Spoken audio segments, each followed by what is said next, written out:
வணக்கம் தமிழர்களே, தமிழ் சபக இந்த வீடியோவுக்கு உங்களை வரவேற்கிறேன். திவினேஷ் அவர்கள் சமீபத்தில் ஒரு பதிவில் சொல்லும்போது, உங்களுக்கு பிடித்த நடிகர் யாருன்னு கேட்டால் விஜய் தான் என்னோட ஃபேவரட் நடிகர். அவர் எந்த படத்தில் நடித்தாலும் அந்த படத்தில் அவர் நடித்தது மாதிரியே நான் ஒரு வாரத்துக்கு நடிச்சிட்டு இருப்பேன் எங்கள் வீட்டில் அப்படின்னு சொல்லியிருந்தாரு. இதே போல் எனக்கும் நடிக்கிறதுக்கு ஆசை இருக்குது. எதிர்காலத்தில் எனக்கு நடிக்கவும் வாய்ப்பு கிடைச்சா நடிப்பேன்னு சொல்லியிருக்காரு திவினேஷ் அவர்கள். இதே போல் விஜயோட நடித்தா இன்னும் ரொம்பவும் சந்தோஷமாக இருக்குன்னு சொல்லியிருக்காரு. திவினேஷ் அவரோட குடும்பம் சொல்லும்போது, சமீபத்தில் விஜய் திரைப்படங்களை பார்த்து அதே போல் இவன் செய்கிறதுலாம் ரொம்பவும் சூப்பராக இருக்கும் அப்படின்னு சொல்லி சந்தோஷத்தோடு பதிவிட்டிருக்காங்க.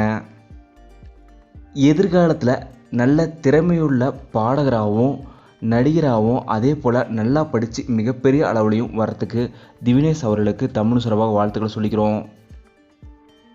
இதே போல் யோகஸ்ரீ அவங்களுமே சமீபத்தில் ஒரு மேடை கச்சேரியில் பாடியிருக்காங்க. மூக்குத்தி முருகன் உட்பட பல பின்னணி பாடல்களோடு சேர்ந்து யோகஸ்ரீ அவங்களும் பாடின புகைப்படங்களுமே வெளியே இருக்குது. அவங்க திருப்பூரில் இந்த பாடலில் பாடியிருக்காங்க. யோகஸ்ரீ அவங்களுமே பின்னணி பாடகியாக மாற தமிழ் சார்பாக எங்களோட மனப்பூர்வமான வாழ்த்துக்களை நாங்கள் இங்கே தெரிவிச்சுக்கிறோம். இந்த வீடியோ உங்களுக்கு பிடிச்சிருந்தால் லைக் பண்ணுங்கள், கமெண்ட் பண்ணுங்கள், ஷேர் பண்ணுங்கள். தமிழ் சேனலை நீங்கள் சப்ஸ்கிரைப் பண்ணலன்னா சப்ஸ்கிரைப் பண்ணுங்கள். மறக்காம பக்கத்தில் இருக்க பெல் ஐக்கானை கிளிக் பண்ணுங்கள்.